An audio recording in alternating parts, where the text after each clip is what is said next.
வாங்க அபூர்வாஸ் விருந்துக்கு இன்றைக்கி நம்ம நல்ல சுவையான கல்யாண வீட்டு உருளைக்கிழங்கு பொரியல் தான் எப்படி பண்ணுறதுன்னு பார்க்க போகிறோம். இது எல்லா விதமான வெரைட்டி ரைஸ், சாம்பார் சாதம், ரசம் சாதம், தயிர் சாதம், இந்த மாதிரி எல்லாத்துக்குமே பொருத்தமாக இருக்கும். வாங்க இப்போ எப்படி பண்ணலான்னு பார்க்கலாம். அதுக்கு நான் பார்த்தீங்கன்னா 2 மீடியம் சைஸில் உள்ள உருளைக்கிழங்கு, இது கிட்டத்தட்ட ஒரு 200 கிராம் அளவுக்கு இருந்துச்சு. அதை உப்பு போட்டு வேக வச்சுட்டு தோல் எடுத்து வச்சுருக்கேன். வேக வைக்கும்போது நீங்கள் உப்பு போட்டு வேக வச்சிங்கன்னா தான் அந்த உருளைக்கிழங்குல உப்பு ஏறி டேஸ்ட்டு கொடுக்கும். இது ரொம்ப பொடியை கட் பண்ணாமல் இந்த மாதிரி கொஞ்சம் பெருசாக இருக்கிற மாதிரி கட் பண்ணி எடுத்து வச்சுக்கோங்க. இப்போ ஒரு இடி உரல் வச்சுட்டு அதில் பெரிய சைஸ் பூண்டு ஒன்று தோல் எடுத்துகிட்டு வச்சுருக்கேன். அதை சேர்த்துட்டு அது கூடவே ஒரு 10-12 சின்ன வெங்காயம் இருக்கும். அதை சேர்த்துட்டு 1-2 தட்டிக்கோங்க. சின்ன வெங்காயம் இல்லைன்னா மீடியம் சைஸில் பெரிய வெங்காயம் ஒன்று கொஞ்சம் பெருசாக கட் பண்ணி இந்த மாதிரி தட்டிக்கோங்க. இந்த மாதிரி தட்டி செய்யும்போது தான் வாசனை, டேஸ்ட் ரெண்டுமே நல்லாயிருக்கும் கட் பண்ணி சேர்க்குறத விட. இப்போ பார்த்தீங்கன்னா நான் தட்டிட்டேன், எடுத்து காமிக்கிறேன் பாருங்கள். இந்த மாதிரி ரொம்ப நைஸாக இல்லாமல் 1-2 இது மாதிரி தட்டி எடுத்துக்கோங்க. இப்போ பொரியல் பண்ணுறதுக்கு பார்த்தீங்கன்னா அடுப்பில் ஒரு இண்டாலியம் கடாய் வச்சுருக்கேன். இப்போ இந்த கடாய் கூட பார்த்தீங்கன்னா நம்மக்கிட்ட இண்டாலியமில் சப்பாத்தி உருட்டுற மனை, மிளகு சீரகம் இடிக்கிற இடி உரல், அது கூடவே பார்த்தீங்கன்னா இண்டாலியமில் தோசைக்கல், புடி உள்ளது புடி இல்லாதது ரெண்டுமே நம்மக்கிட்ட சேலுக்கு அவைலபிளாக இருக்குது. இது எல்லாமே உங்களுக்கு வேணும்னு நினச்சிங்கன்னா ஸ்க்ரீனில் நான் கொடுக்குற நம்பருக்கு வாட்ஸ்அப் பண்ணுங்கள், டீட்டெயில்ஸ் சென்ட் பண்ணுறேன். வேணுன்றவங்க ஆர்டர் பண்ணிவிட்டு வாங்கிக்கலாம். இப்போ இந்த கடாயில் ஒரு 2 டேபிள் ஸ்பூன் அளவுக்கு எண்ணெய் சேர்த்துக்கோங்க.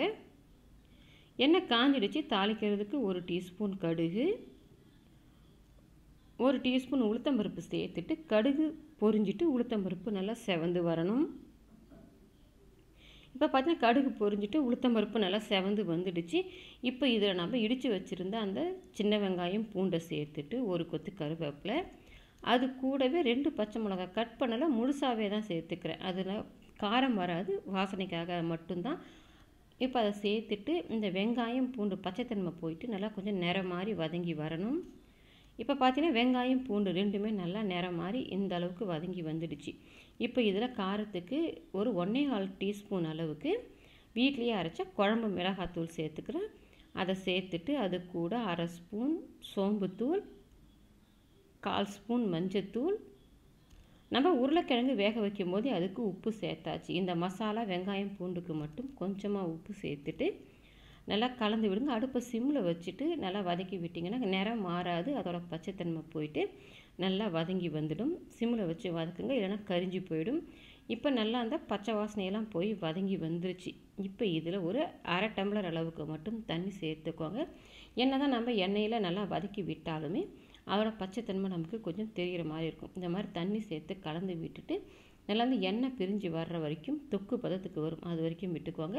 இப்போ எண்ணெய் பிரிஞ்சு தொக்கு பதத்துக்கு வந்த பிறகு நம்ம வேக வச்சுருக்கிற அந்த உருளைக்கிழங்கை சேர்த்துட்டு அடுப்பு சிம்லேயே வச்சு ஒரு 10 நிமிஷத்துக்கு பொறுமையாக கலந்து விடுங்க. நீங்கள் ரொம்ப ஹார்டாக போட்டு கலந்திங்கன்னா உருளைக்கிழங்கு குழஞ்சிடும்.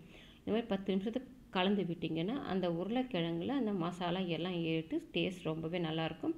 பொறுமையாக கலந்து விடுங்க. ஒரு 10 நிமிஷம் ஆகட்டும். இப்போ கொஞ்சம் நேரத்துக்கு ஒரு முறை கலந்து விட்டுருந்தா ஒரு 10 நிமிஷம் ஆயிடுச்சு. நமக்கு நல்ல சுவையான உருளைக்கிழங்கு பொரியல் ரெடி ஆகிடுச்சு. நீங்களும் உங்கள் வீட்டில் ட்ரை பண்ணி பாருங்கள். ட்ரை பண்ணி பார்த்துட்டு எப்படி வந்ததுன்றதை கமெண்ட் செக்ஷனில் சொல்லுங்கள். லைக் பண்ணுங்கள், ஷேர் பண்ணுங்கள், அபூர்வாஸ் விருந்துக்கு சப்ஸ்கிரைப் பண்ணுங்கள், கூடவே பெல் பட்டனை கிளிக் பண்ணுங்கள். அப்போ தான் அப்லோட்ஸ்லாம் உங்களுக்கு உடனடியாக கிடைக்கும்.